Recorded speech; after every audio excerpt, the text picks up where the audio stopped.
Assalamualaikum warahmatullahi wabarakatuh. Hai semua, saya Sandra Alfiani, NIM K4520062, Prodi Pendidikan IPA FKIP UNS. Saya akan menjelaskan materi momentum dan impuls, serta contoh penerapannya dalam kehidupan sehari-hari. Disimak yuk! Yang pertama ada momentum. Dalam ilmu fisika, momentum didefinisikan sebagai besaran yang dimiliki oleh benda yang bergerak. Besarnya momentum akan bergantung pada massa dan kecepatan dari benda tersebut. Secara matematis, momentum dapat dituliskan sebagai P sama dengan M kali V, dengan P adalah momentum dengan satuan kilogram meter per sekon, M adalah massa benda dengan satuan kilogram, dan V adalah kecepatan benda dengan satuan meter per sekon. Berdasarkan rumus tersebut, maka dapat diketahui bahwa momentum sebanding dengan kecepatan bendanya. Dengan demikian, arah momentum sama dengan arah kecepatannya. Selain itu, semakin besar kecepatan suatu benda, maka akan semakin besar pula momentumnya. Yang kedua ada impuls. Impuls adalah peristiwa bekerjanya gaya dalam waktu yang sangat singkat. Impuls didefinisikan sebagai hasil kali antara gaya yang bekerja pada suatu benda yang bergerak dengan lamanya waktu benda tersebut bergerak. Secara matematis, impuls dapat dituliskan sebagai I sama dengan F kali delta T.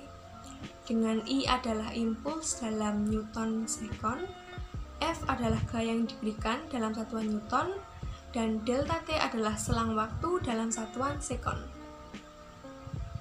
Berikut ada penerapan momentum dan impuls dalam kehidupan sehari-hari. Yang pertama adalah sarung tinju.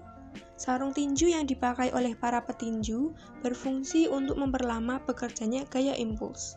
Ketika petinju memukul lawannya, pukulannya tersebut memiliki waktu kontak yang lebih lama. Karena waktu kontak lebih lama, maka gaya impuls yang bekerja akan semakin kecil. Semakin kecil gaya impuls yang bekerja, maka rasa sakit akan semakin kecil pula. Yang kedua ada palu. Palu dibuat dari kayu dan besi dengan tujuan supaya selang waktu kontak menjadi lebih singkat, sehingga gaya impuls yang dihasilkan lebih besar. Apabila gaya impuls besar, maka paku akan tertanam lebih dalam. Yang ketiga ada matras. Matras sering dipakai ketika olahraga atau biasa dipakai para pejudo. Matras dimanfaatkan untuk memperlama selang waktu bekerjanya gaya impuls, sehingga tubuh kita tidak terasa sakit ketika dibanting.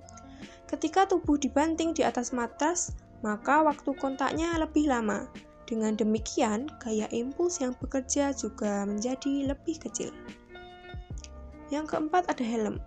Kalau kalian perhatikan bagian dalam helm, pasti kalian akan melihat lapisan lunak, seperti spons atau gabus. Lapisan lunak tersebut bertujuan untuk memperlama waktu kontak seandainya kepala kalian terbentur ke aspal ketika terjadi tabrakan. Jika tidak ada lapisan lunak tersebut, gaya impuls akan bekerja lebih cepat sehingga walaupun memakai helm, kalian akan pusing-pusing ketika terbentur aspal.